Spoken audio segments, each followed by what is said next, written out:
Good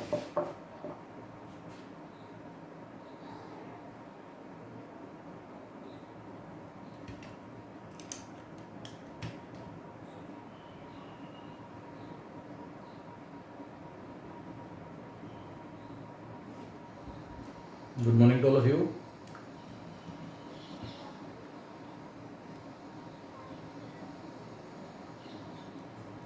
Good morning, sir.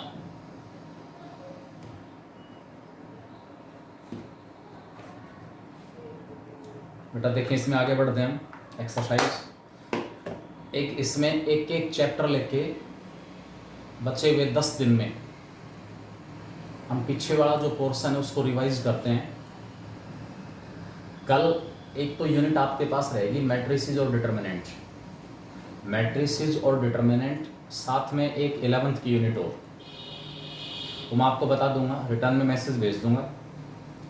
एक एक दिन का टाइम लेके कल मैट्रिसेस और डिटर्मिनेंट को रिवाइज करोगे। कल उसका टेस्ट होगा 20 क्वेश्चन ऑब्जेक्टिव टाइप। उसके बाद relation function and inverse trigonometric function को रिवाइज करोगे 2 दिन के बाद, उसका टेस्ट होगा वही 20 क्वेश्चन। एक एक टॉपिक हमारे पास 11th का साथ रहेगा, ठीक है। जैसे ही आपके टेस्ट हुए 1 2 3 4 एंड सो ऑन, तो उसके अकॉर्डिंग मैं रिटर्न में भेज दूंगा कि कल जो टेस्ट होगा उसमें मैट्रिसेस और डिटर्मिनेंट के साथ और दूसरी कौन सी यूनिट आएगी, ठीक है। लेकिन इसमें वेक्टर वाला जो टॉपिक है उसको मैं आगे बढ़ा रहा हूँ। कल हमने 4 क्वेश्चन डिस्कस कर लिए थे, कंप्लीट कर लिए थे। अब इसके बाद 4th के बाद हमारे पास 5th क्वेश्चन दिया हुआ है, वो मैं ले रहा हूँ। के ए इक्वल टू 0 दिया हुआ है। के ए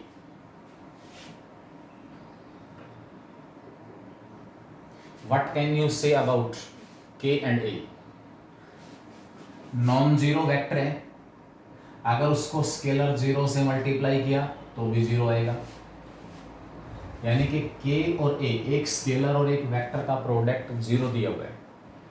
इसका मतलब स्केलर भी के 0 हो सकता है, वेक्टर भी 0 हो सकता है, और दोनों भी 0 हो सकते हैं। टोटल जो पॉसिबिलिटी आइदर के इक्वल टू 0 और ए इक्वल टू 0 और बोथ आर 0।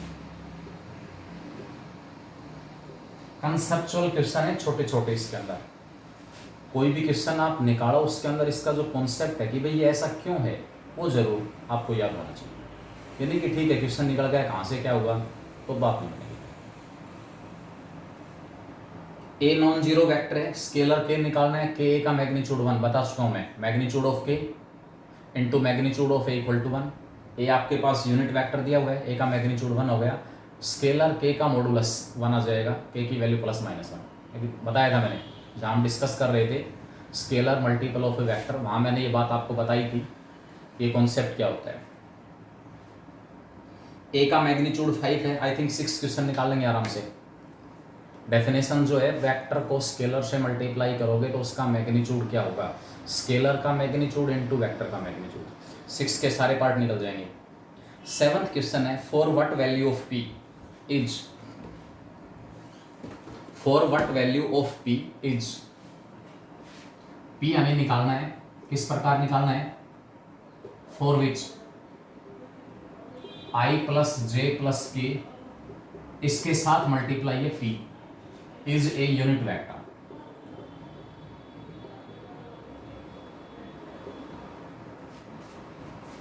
पी इस सारे वेक्टर के साथ मल्टीप्लाई, इसका मतलब आई का कोफिशिएंट भी पी होगा, जे का कोफिशिएंट भी पी और के का कोफिशिएंट। इंप्लाइज आई के कोफिशिएंट का स्क्वायर, जे के कोफिशिएंट का स्क्वायर, के कोफिशिएंट का स्क्वायर और square root, it is equal to P. यहाँ पर वेक्टर के साथ मल्टीप्लाई है। एक बार की बात बताऊँ आपको, एक नंबर में एक बच्चे ने यही गलत कर दिया था कि मैंने तो sir I plus J plus के देख लिया और इस पी और इज को एक ही ले लिया कि भैया तो वैसे दे रखा है, वेक्टर तो आई प्लस जे प्लस के दे रखा है, और आगे लिख दिया क्वेश्चन इनकम्प्लीट है, पी तो इसमें कहीं पर है ही नहीं। मतलब वो थोड़ी सी लापरवाही अटेम्प्ट करते इसमें, थोड़ी सी लापरवाही वही नुकसानदायक हो सकती है। भाई पी बाहर मल्टीप्लाई का सर मैंने तो देखा ही नहीं, यहाँ पर तो मैं तो ये देख कर रह गया आई जे और के कोफिशिएंट्स में तो पी कहीं पर है नहीं, तीनों के साथ पी मल्टीप्लाई है।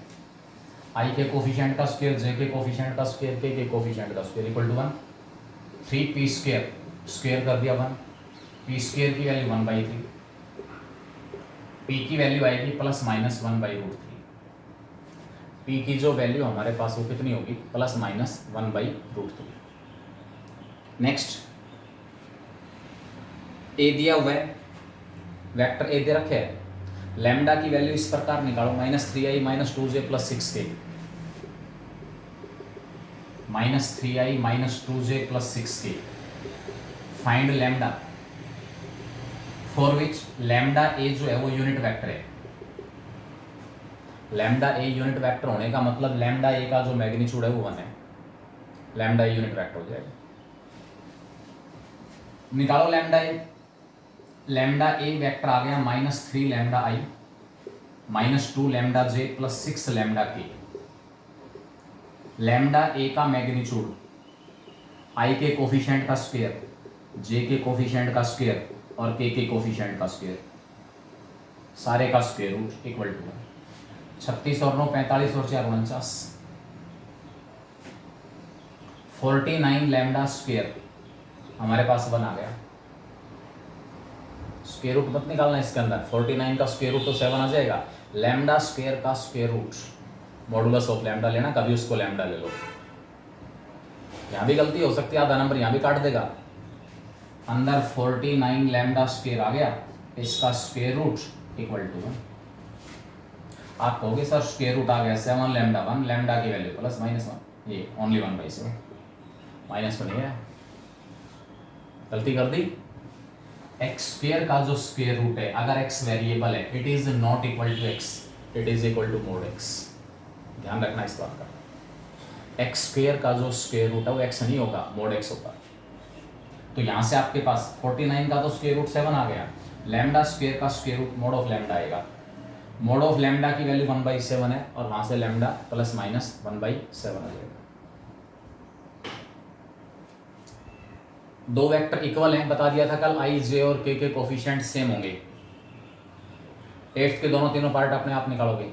2a और 3b इक्वल है, 2a निकालो 3b निकालो, इक्वल पुट करो, आई जे और के कोफिशिएंट आपस में इक्वेट कर दो, इक्वल रख दो, अपने आप x y z आ जाएगा। a और b दो वेक्टर दिए हुए हैं, a equal to I plus 2j, a equal to I plus 2j, b equal to 2i plus j।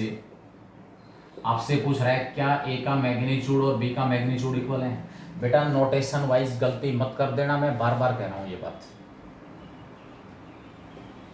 a का मैग्नीट्यूड और b का मैग्नीट्यूड डेफिनेटली इक्वल है। i के कोफिशिएंट का स्क्वायर, a का मैग्नीट्यूड आ गया √5, b का मैग्नीट्यूड आ गया √5, दोनों का मैग्नीट्यूड सेम है। तो हमसे पूछ रहा है कि क्या a और b इक्वल है? इक्वल तो नहीं है। दो वेक्टर इक्वल कब होंगे? जब उनके scalar component along different directions are same. Means i का कोफिशिएंट i के कोफिशिएंट के इक्वल, j का कोफिशिएंट j के कोफिशिएंट के इक्वल। इन कोफिशिएंट्स को मैं कह रहा हूं scalar component. With i j and k these are vector components, scalar component और वेक्टर कंपोनेंट। तो इन दोनों वेक्टर्स के स्केलर कंपोनेंट आपस में इक्वल नहीं है, इसलिए दोनों वेक्टर भी आपस में इक्वल नहीं होंगे। Write two different vectors having same magnitude, I plus j plus k, I minus j plus k, minus I plus j plus k, minus I minus j minus k। कितने vector लिख दो, केवल sign sign change कर लेना coefficients का। I j और k के जो कोफिशिएंट्स हैं केवल उनका साइन चेंज कर लेना बस, न्यूमेरिकल वैल्यू सेम है। Write two different vectors having same direction, direction same हो, a और 2a, a और 2a direction same, 3a 5a 1/2a 3/5a, a and 3/5a both have same direction but vectors are different। यानी कि जो basics आपको बताएं वो अच्छी तरह से समझ लिए तो कोई प्रॉब्लम नहीं है। मोड a और मोड b इक्वल है, तो क्या ये ट्रू होगा कि a या तो b के इक्वल या माइनस b के इक्वल? नो, कोई जरूरी नहीं है। Modulus of a modulus of b आपस में इक्वल है। Is it true that a equal to plus minus b? A equal to plus minus B. हमारा आंसर नो। मैंने वेक्टर ए ले लिया, सपोज ए बी वेक्टर, और ये vector मैंने ले लिया B C D vector. Length A B और लेंथ सी डी आपस में इक्वल है, इसका मतलब ए का जो मैग्नीट्यूड है वो बी के मैग्नीट्यूड के इक्वल है, लेकिन डायरेक्शन ना तो सेम और ना डायरेक्शन अपोजिट। मैग्नीट्यूड अगर इक्वल है कोई ज़रूरी नहीं है वेक्टर इक्वल होंगे या एक दूसरे के नेगेटिव होंगे, लेकिन वेक्टर अगर इक्वल या एक दूसरे का नेगेटिव है तो श्योरिटी है मैग्नीट्यूड इक्वल जरूर आएगा। Magnitude equal need not imply that A equal to plus minus B, but if A equal to plus minus B definitely mod of A equal to mod of B. Next question दिया हुआ है 10th, unit vector A दिया हुआ है, make angle pi by 3 with I, pi by 4 with J and an acute angle theta with K, then find the value of theta.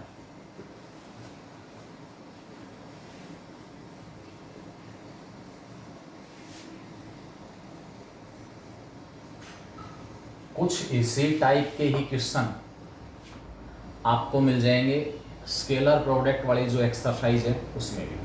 Scalar product वाली जो exercise है उसमें भी कुछ इसी टाइप के क्वेश्चन जो हैं वो हमारे पास है।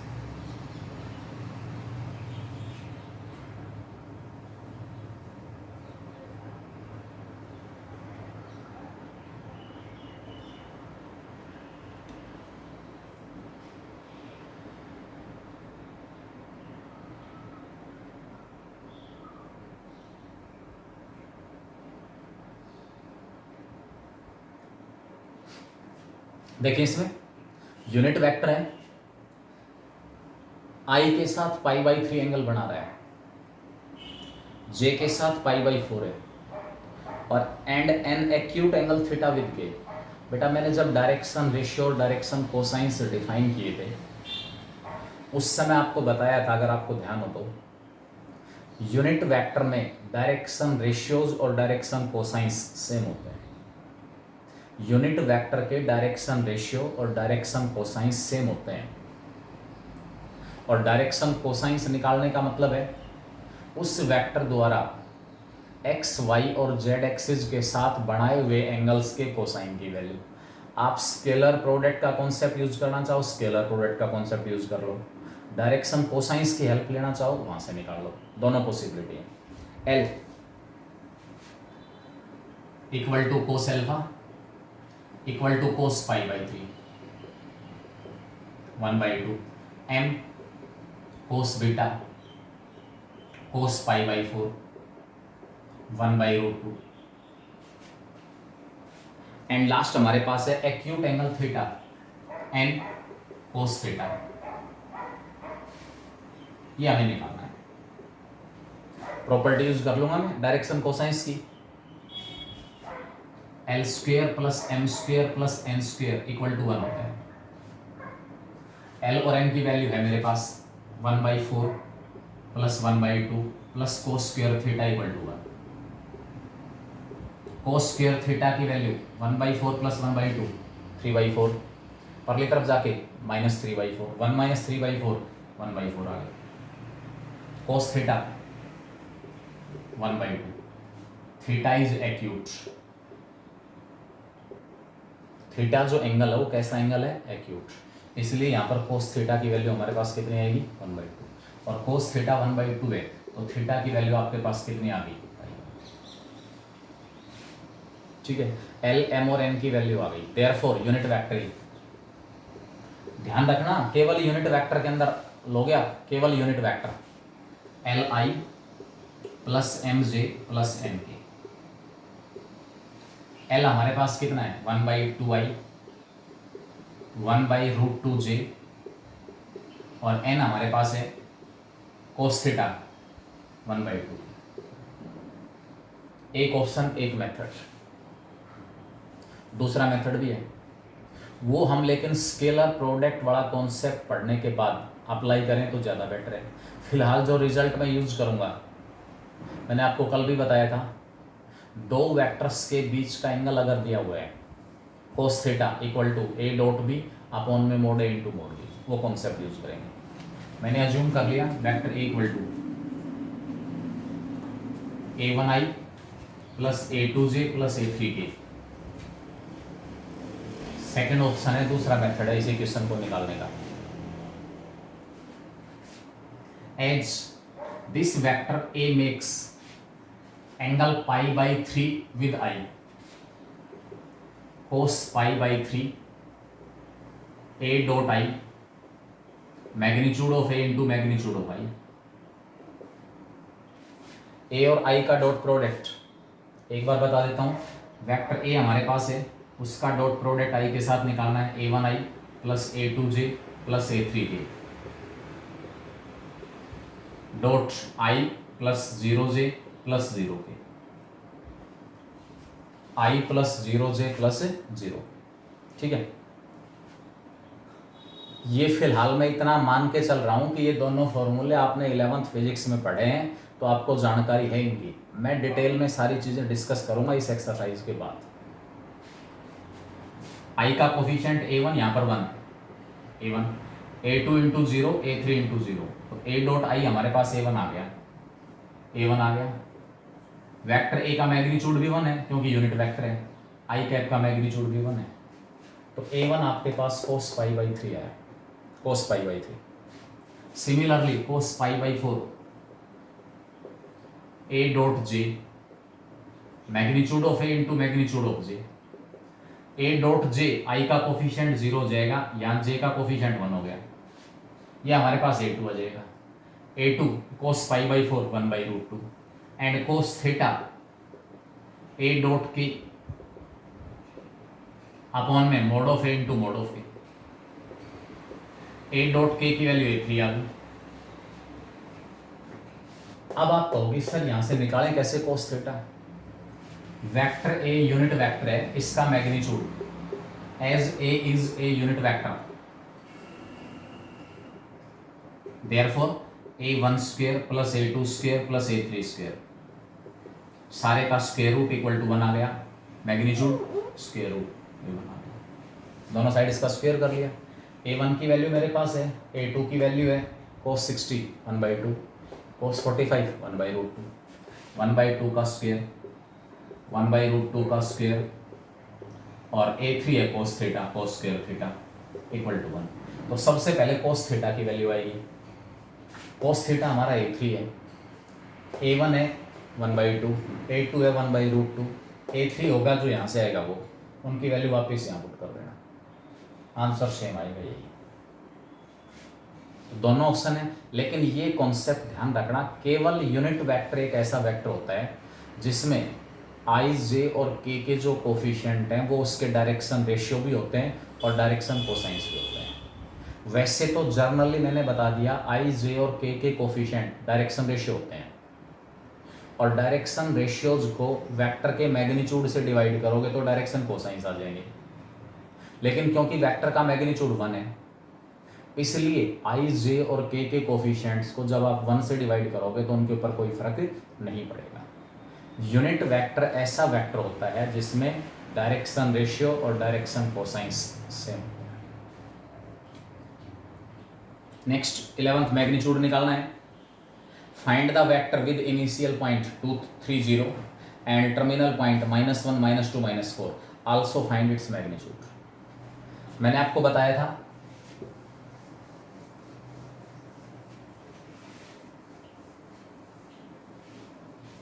Vector in terms of position vector of its and points.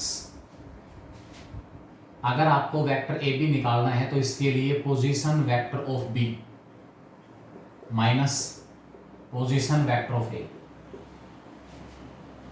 Position vector of B minus position vector of A, ठीक है, ए बी वेक्टर होता है, यानी कि आपको इनिशियल और टर्मिनल दोनों पॉइंट्स के पोजीशन वेक्टर पता होने चाहिए, आप कोई भी वेक्टर निकाल सकते हो। दूसरा पॉइंट मैंने आपको बताया, अगर पॉइंट P के कोऑर्डिनेट x1 y1 और z1 है, Q के कोऑर्डिनेट x2 y2 और z2 है, कोऑर्डिनेट्स और पोजीशन वेक्टर्स का रिलेशन P का पोजीशन वेक्टर x1i, y1j और z1 के कोऑर्डिनेट्स के साथ i j के आ गया, पोजीशन वेक्टर बन गया। Position vector of q x2i plus y2j plus z2k। PQ vector formula drive कर रहा हूं मैं, फिर डायरेक्ट अप्लाई कर लेंगे। अगर आपको इनिशियल और टर्मिनल पॉइंट के कोऑर्डिनेट दिए हुए हैं, कोऑर्डिनेट, तो वहां से आप PQ वेक्टर कैसे निकालोगे? Position vector of Q x2i, y2j, z2k minus position vector of P x1i plus y1j और प्लस का z1k, माइनस माइनस और माइनस, सारे साइन चेंज। i वाली टर्म i के साथ, j वाली टर्म j के साथ, k वाली टर्म k के साथ। x2 minus x1 into i, y2 minus y1 into j और z2 minus z1 into k। ये PQ वेक्टर आ गया। एक आप डिस्टेंस फॉर्मूला निकालते हो, डिस्टेंस फॉर्मूला निकालते समय चाहे आप x1 माइनस x2 का स्क्वायर कर लें या x2 माइनस x1 का स्क्वायर कर लें, कोई फर्क नहीं पड़ता उससे। लेकिन वेक्टर के केस में विशेष ध्यान रहे, जब आपको वेक्टर निकालना है, x2 में से x1 घटेगा, y2 में से y1 घटेगा, z2 में से z1 घटेगा, where x2, y2 and z2 are coordinates of terminal point. x1, y1, z1 are coordinates of initial point. तो इस तरीके से आप यहाँ पर PQ वेक्टर निकालोगे अगर उसके इनिशियल और टर्मिनल पॉइंट के कोऑर्डिनेट दिए हुए हैं तो। और जैसे ही PQ वेक्टर आएगा इसका मैग्नीट्यूड भी निकाल सकते हैं। आई थिंक अब आप क्वेश्चन 12th निकाल सकते हो आराम से, दोनों तीनों पार्ट। थर्ड पार्ट देखें इसमें, 12th का थर्ड पार्ट ये कह रहा है find the terminal point of the vector PQ। Vector PQ का टर्मिनल पॉइंट निकालना है, यानी कि Q के कोऑर्डिनेट निकालना है। Whose initial point is, point P दिया हुआ है -250, -250। Component along coordinate axis are 2 -37 and components of vector PQ along coordinate axes are coordinate axis के अलोंग जो कंपोनेंट्स हैं वो कंपोनेंट्स यहां पर दिए हुए हैं 2 -3 और 7।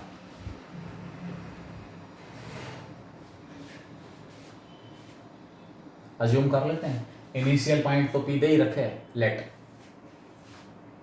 Q x y z be the terminal point. ये हमारा टर्मिनल पॉइंट है। Q x y z को मैंने क्या कह दिया? Terminal point. इनिशियल पॉइंट आपके पास है -250, टर्मिनल पॉइंट हमारे पास है, वेक्टर निकाल देंगे। Therefore vector PQ,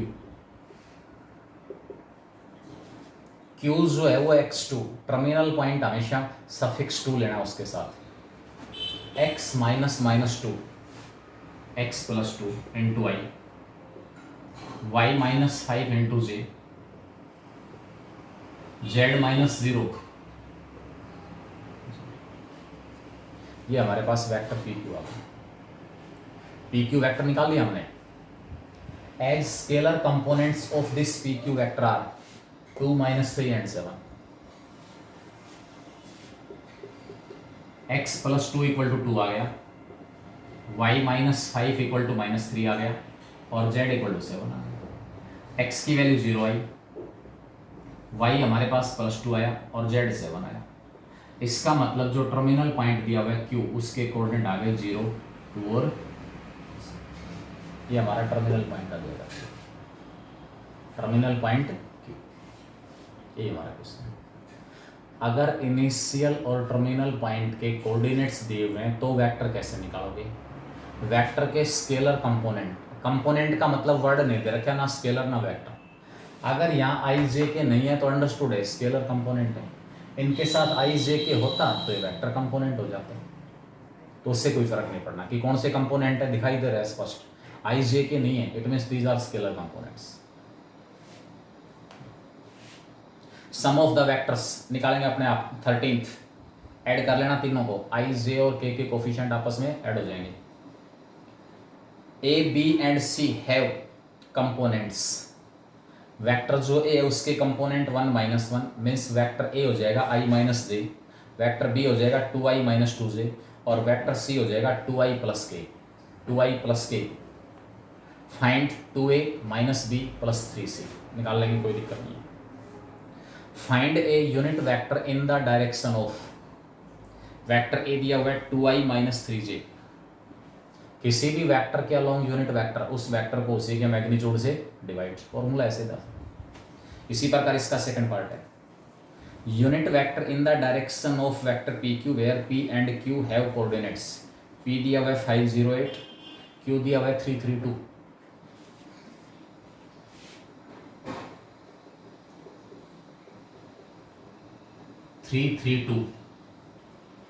point P और क्यू दिए हुए हैं, पी और क्यू।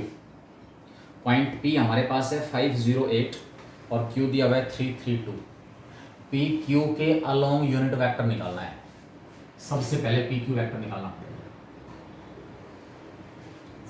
किसी भी वेक्टर के अलोंग यूनिट वेक्टर निकालना है, उस वेक्टर को उसी के मैग्नीट्यूड से डिवाइड करेंगे। क्यू के जो कोऑर्डिनेट्स हैं x2 y2 z2, 3 - 5 - 2i, 3 - 0 + 3j और 2 - 8 - 6k, ये पी क्यू वेक्टर आ गया। क्या है ये? P Q vector. देखो शब्दावली दो तरीके से दी जा सकती है, unit vector along P Q, P Q upon magnitude of P q,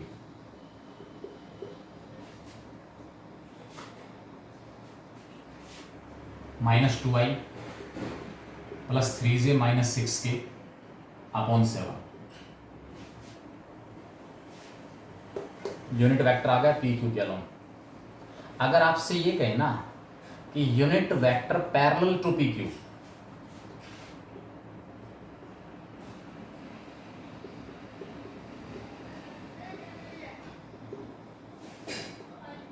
along की बजाय वर्ड आ गया पैरेलल, क्या फर्क पड़ेगा? जो यूनिट वेक्टर है उसकी डायरेक्शन वेक्टर वाली हो सकती है और उसकी जस्ट अपोजिट हो सकती है, प्लस माइनस साइन, बस इसके बाद प्लस माइनस साइन आ जाएगा, -2i + 3j - 6k upon 7, plus minus sign -2i + 3j - 6k upon में 7।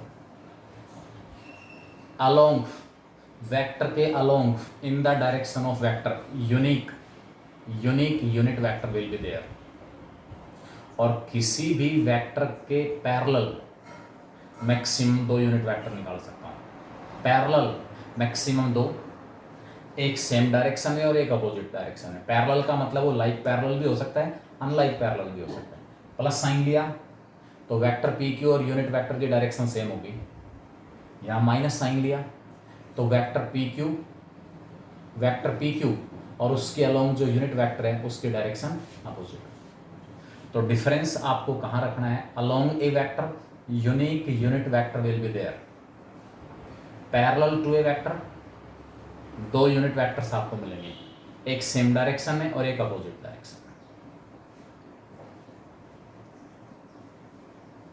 ए और बी 16 के दोनों तीनों पार्ट अपने आप निकालेंगे। दोनों वेक्टर्स को पहले ऐड करो और उस ऐड जो सम आ रहा है उसके अलोंग यूनिट वेक्टर निकालना है। ए + बी को मैग्नीट्यूड ऑफ ए + बी से डिवाइड कर देना। ऐसे ही सेकंड है, थर्ड है, इसके बिल्कुल सेम पार्ट है। Unit vector parallel to the sum of, parallel word आ गया पैरेलल, इसका मतलब साइन 2 लेना। पहले सम निकालना, ए + B 2i + 4j - 5k 18वें question के जो पार्ट्स हैं वो एक जैसे पार्ट्स हैं। 18th जो क्वेश्चन है उसके जो पार्ट्स आपको दिए गए हैं, उन पार्ट्स में दिए हुए वेक्टर के अलोंग यूनिट वेक्टर नहीं निकालना, यूनिट वेक्टर नहीं निकालना है। वेक्टर्स का सम दिया हुआ है, रिजल्टेंट दिया हुआ है, उसके अलोंग यूनिट वेक्टर नहीं निकालना है।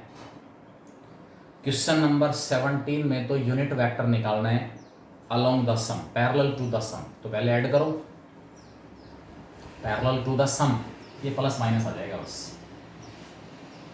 Parallel to the sum of unit vector parallel to the sum of vectors a and b, that is we have to calculate a plus b upon में magnitude of a plus b with plus minus sign। Plus minus sign क्यों ले रहा हूं? अगर parallel किसी भी vector के parallel ए भी एक वेक्टर है, बी भी एक वेक्टर है, ए प्लस बी भी एक वेक्टर होगा, तो a प्लस बी के अलोंग यूनिट वेक्टर निकालना है तो केवल प्लस साइन, और पैरेलल निकालना है तो प्लस माइनस। नेक्स्ट 18th में से एक पार्ट देख लें। Find vectors of magnitude 5 units, last part है। पहले दो में तो जस्ट वेक्टर ही दिया हुआ है, उसके अलोंग ही निकालना है, और लास्ट पार्ट में सम के अलोंग वेक्टर निकालना है।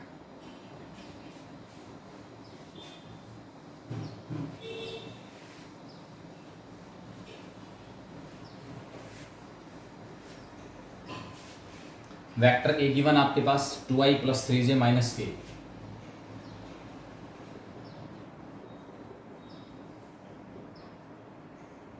Vector b equal to i minus 2j plus के।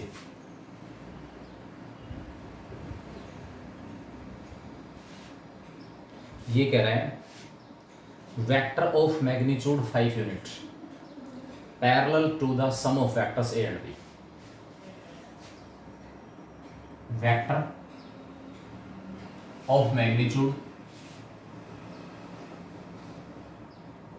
5 units parallel to the sum of vectors a and b. चलो इसकी बजाय मैं पहले इसमें वेक्टर ले रहा हूं, vector of magnitude 7 units parallel to A और अलोंग ए। अकेले ए के अलोंग और अकेले ए के पैरेलल एक ऐसा वेक्टर चाहिए जिसका मैग्नीट्यूड 5 यूनिट हो। पहले अकेला ए ले रहा हूं मैं, फिर सम लेंगे। आपके पास वेक्टर ए दिया हुआ है, सबसे पहले मैं वेक्टर ए के अलोंग यूनिट वेक्टर निकालूंगा।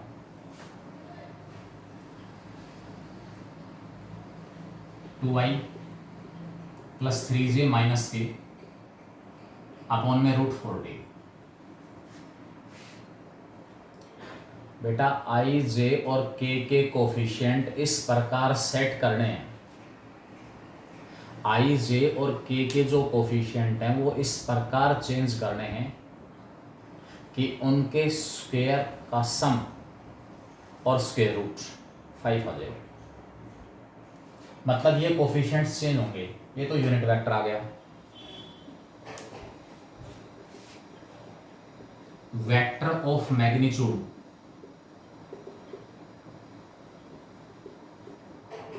5 units along A, vector of magnitude 5 units along A, A के along 5 यूनिट मैग्नीट्यूड का एक वेक्टर निकालना है।